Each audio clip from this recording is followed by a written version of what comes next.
हाय दोस्तों, उम्मीद करते हैं आप लोग बढ़िया होंगे, खैरियत से होंगे। तो आज का हमारा टॉपिक है दीवार के अंदर करंट क्यों आता है, नलों के अंदर करंट क्यों आने लगता है। तो इसी पे आपसे बात करेंगे। और हमारे वीडियो को आप लोग सब्सक्राइब कर दीजिए, लाइक कर दीजिए। तो चलिए आपको वीडियो को शुरू करते हैं। ज़्यादातर देखे होंगे जहाँ पे घर में कहीं भी 3 रूम 4 रूम एक फ्लैट के अंदर होता है, तो सुने होंगे किसी बेडरूम के अंदर जो है एक दीवार में या 2 दीवार में करंट जब आदमी रखता है टेस्टर या कुछ भी, तो टेस्टर आपका जलने लगता है, या करंट एक ही दीवार में लगता है, आपको करंट आने लगता है। तो इसका फर्स्ट रीज़न हो सकता है, ठीक है, जो आपका पीछे से जो पोल से जो आपका कनेक्शन आया है, जो आपने एमसीबी में या जिसमें भी आपने कनेक्शन किया है, वो कनेक्शन आपका उल्टा हो गया हो।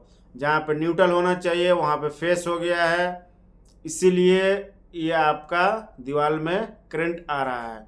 तो सबसे फर्स्ट आप अपना कनेक्शन को चेक कर लें, जहाँ पे न्यूट्रल है वहाँ पे फेस को करें, और जहाँ पे फेस है वहाँ पे न्यूट्रल को करके देखें, ठीक है। उसको करके आकर के आप चेक करें कैसे, जो रूम में आपका स्विच लगा होगा उस स्विच को आप वहाँ पर टेस्टर लगाएं और स्विच को ऑन ऑफ करिए, ठीक है। जैसे आप स्विच को ऑफ करते हैं, ऑन करते हैं, जैसे आपने स्विच को ऑफ किया आपका टेस्टर जलना बंद हो गया, यानी आप समझ जाइए आपका जो घर का लाइन है आपका सीधा हो गया। अगर लाइट आपका टेस्टर यानी बंद नहीं होता है, स्विच आपने बंद किया ऑफ किया, टेस्टर फिर भी आपका जल रहा है, बंद नहीं हो रहा, तो उस सिचुएशन में आपका दूसरा रीज़न हो सकता है जो है, जैसे एक आदमी को आप जिस दीवार में, जिस घर के अंदर, जिस बेडरूम के अंदर आपका करंट आ रहा है, एक आदमी को यहाँ पे खड़ा कर दीजिए टेस्टर लेकर के, ठीक है। आप उस फ्लैट के अंदर 2-3 जितने भी रूम हैं या जितने भी स्विच हैं, उस स्विच को एक एक करके आप उसको बंद करते चले जाइए, ठीक है। और इधर आदमी को देखिए से आपका टेस्टर ग्लो कर रहा है या नहीं कर रहा है, ठीक है। जैसे आपका ऑफ हो जाए टेस्टर आपको बता दे, तो एक एक स्विच को बंद करते चले जाएं। जिस स्विच को आप बंद किए उस स्विच पे आपका टेस्टर बंद हो गया, उसके साथ हो सकता है आपका पंखा बंद हो गया, ठीक है। तो समझ जाइए आपका ये फॉल्ट आपके जो छत का जो फैन होता है ना, उससे आपका ये फॉल्ट है। जैसे आपने स्विच बंद किया आपका टेस्टर भी बंद हो गया और आपका फैन भी बंद हो गया, तो ठीक है।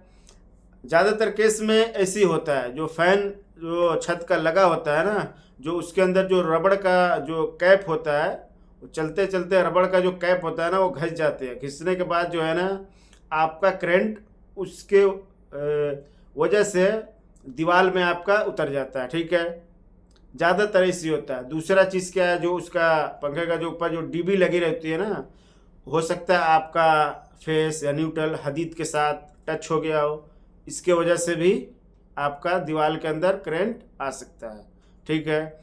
दूसरा रीज़न जो होता है ना, जैसे आपका पड़ोस में या अगल बगल आजू बाजू में इसी तरीका के फोल्ड आ रहा हो, ठीक है, दीवारों में या नलों में करंट आने लगता है, तो ज़्यादातर इसी मतलब बेस पे करंट जो है ना दीवार में या नल पे करंट आने का रीज़न होता है। दूसरे घर में अगर आ रहा है, ठीक है, वहाँ आप अर्थिंग का फोल्ड है, उसके वजह से आपके घर में भी इस तरीके का फोल्ड आ सकता है। कोई ज़रूरी नहीं आपके घर में है, हो सकता है आपके पड़ोसी के घर में हो, वहाँ अर्थिंग का फोल्ड हो, कहीं टच हो गया हो, ठीक है, जिसके वजह से आपके दीवार में भी करंट आ सकता है, क्योंकि आपका जो लाइन आ रहा है वो एक ही है। एक आपके भी उस जितने भी आपके मतलब मोहल्ले में हो वहाँ भी अक्सर घरों में दीवारों में करंट आना शुरू हो जाता है। तो इस तरीके का वीडियो का आपको जानकारी अगर अच्छा लगा हो तो लाइक कर दीजिए, सब्सक्राइब कर दीजिए, और आप फेसबुक पे देख रहे हैं तो MD अजीज़ फॉलो कर लीजिए। अस्सलामु अलैकुम।